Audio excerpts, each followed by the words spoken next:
Danau adalah sejumlah air tawar atau payau yang terkumpul di suatu tempat berbentuk cekungan yang luas. Danau bisa terbentuk oleh banyak sebab, baik itu peristiwa alami atau buatan manusia.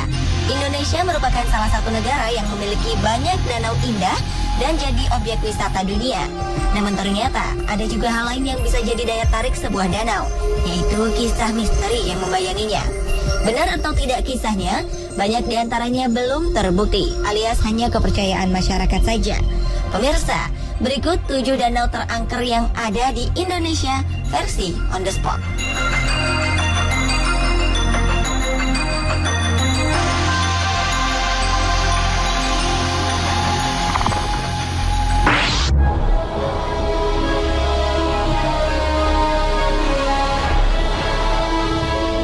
Danau Toba merupakan danau terluas di Indonesia dan Asia Tenggara. Danau ini terkenal di seluruh dunia, salah satunya karena pemandangannya yang indah. Ditambah lagi keberadaan Pulau Samosir di tengah-tengahnya yang makin menambah pesona danau ini. Namun di balik keindahan tersebut ada kisah misteri cukup menyeramkan seputar Danau Toba. Konon salah satu dari beberapa pemuda yang bermain di Danau Toba pada waktu malam, kabarnya melihat seorang wanita mendatangi teman-temannya. Kulit wanita tersebut sangat putih dan berwajah rata. Warga setempat juga mengaku sering mendengar suara tangisan pada malam hari dari salah satu sudut danau. Tangisan tersebut diyakini sebagai rintihan para korban yang pernah tenggelam di danau tersebut. Danau Toba juga terkenal dengan keberadaan makhluk misterius yang kadang muncul di foto-foto hasil bidikan para pengunjung danau.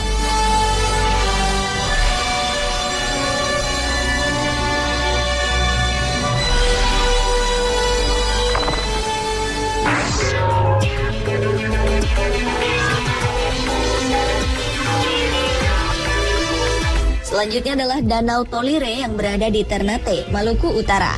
Ternate memang terkenal dengan banyak kisah legenda.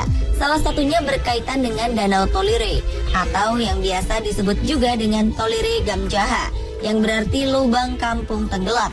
Para wisatawan datang ke tempat ini bukan hanya demi melihat keindahan alam yang tersaji di Danau Tolire, tapi sebagian dari mereka juga ingin tahu lebih banyak tentang misteri yang terkandung di dalamnya.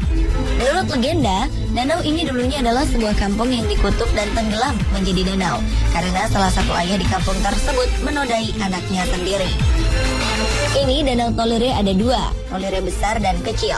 Di Tolire besar yang merupakan danau air tawar, banyak terdapat ikan. Tetapi masyarakat setempat tidak ada yang berani menangkap ikan di sana karena mereka yakin danau ini dihuni buaya siluman. Konon buaya siluman ini sering terlihat di tengah danau. Warnanya putih dengan panjang sekitar 10 meter. Namun tentu saja tidak semua orang bisa melihat perwujudan buaya siluman tersebut.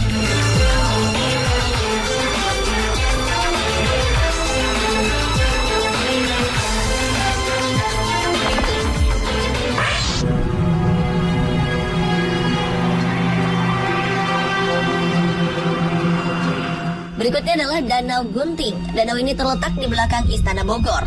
Ukurannya kecil mirip dengan bentuk gunting. Karena itulah danau ini dikenal dengan nama Danau Gunting. Kisah misteri tentang keangkeran danau ini menyebutkan bahwa salah satu sudut Danau Gunting dihuni oleh makhluk astral bertubuh besar dan hitam. Di tengah danau ini terdapat sebuah pulau kecil yang juga tak lepas dari kisah misteri. Banyak yang mengatakan di pulau yang dijadikan rumah burung-burung tersebut sering terlihat sosok supranatural wanita menggunakan pakaian Belanda. Makhluk ini dikenal dengan Noni Belanda.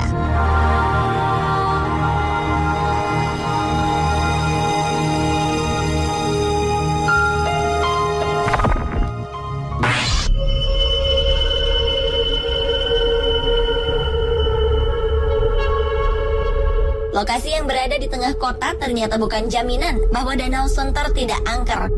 Danau yang berada di tengah kawasan perkotaan ini ternyata memiliki banyak kisah misteri yang sampai saat ini belum terungkap. Banyak korban tenggelam di danau ini dan tidak pernah bisa ditemukan kembali. Menurut warga di sekitar danau, penghuni dasar Danau Sunter yang jadi penyebab dari berbagai kasus tenggelam dan hilangnya orang di Danau Sunter.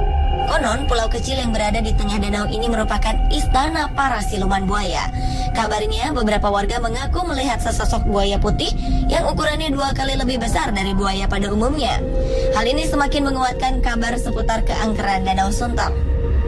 Danau yang luasnya hanya 15 hektar tersebut kini memang tak semistis dulu karena sudah banyak bangunan seperti apartemen di dekatnya.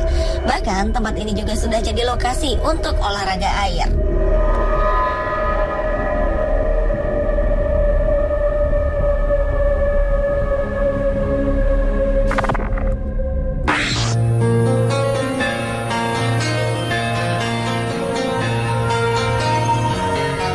Ranu Kumbolo pastilah tidak asing bagi para pendaki gunung, terutama bagi mereka yang pernah menaklukkan Semeru. Ranu Kumbolo merupakan tempat para pendaki Semeru beristirahat dan berkemah. Kabarnya para pendaki yang sering melihat sosok wanita muncul dari tengah danau, terutama pada malam bulan purnama. Penglihatan tersebut diyakini sebagai Dewi Penunggu Ranu Kumbolo. Selain itu, di danau ini juga terdapat ikan mas yang tidak diketahui asal-usulnya. Menurut penduduk setempat, ikan-ikan tersebut merupakan jelmaan dari para dayang Dewi Penunggu Ranu Kumbolo. Karena itu ada larangan tidak tertulis untuk mengambil atau mengganggu ikan-ikan tersebut.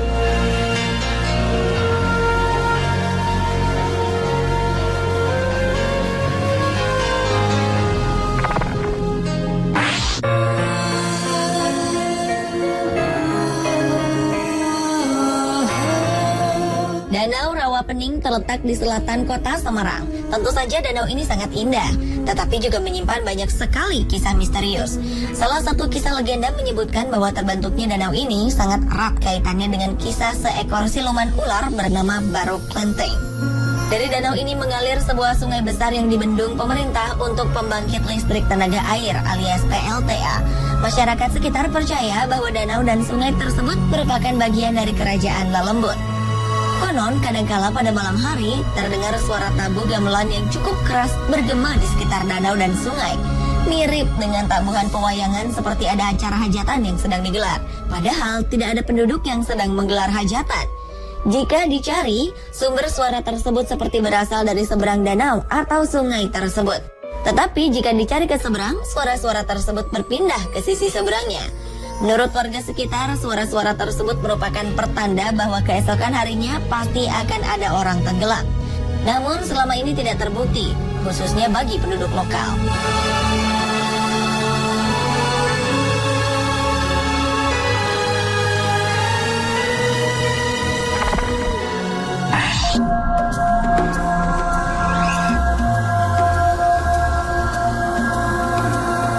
Danau Gunung Tujuh yang berada di kawasan Taman Nasional Kerinci, Jambi, tak hanya terkenal dengan keindahannya. Danau ini juga terkenal karena cerita misterius tentang orang pendek yang menjaga kawasan tersebut. Orang pendek tersebut adalah makhluk kecil setinggi 50 cm. Kabar yang beredar mengatakan bentuknya merupakan kombinasi manusia dan orangutan. Makhluk ini tidak berekor dengan telapak kakinya menghadap ke belakang. Beberapa penduduk sekitar danau mengaku pernah melihatnya, meski hanya sekilas karena pergerakan makhluk tersebut yang sangat cepat. Organisasi non-profit internasional World Wild Fund atau WWF bahkan pernah ikut mendanai penelitian tentang misteri ini. Sejumlah kamera pun dipasang di hutan di kawasan danau. Namun hingga kini makhluk tersebut tidak bisa ditemukan dan tetap jadi sebuah misteri.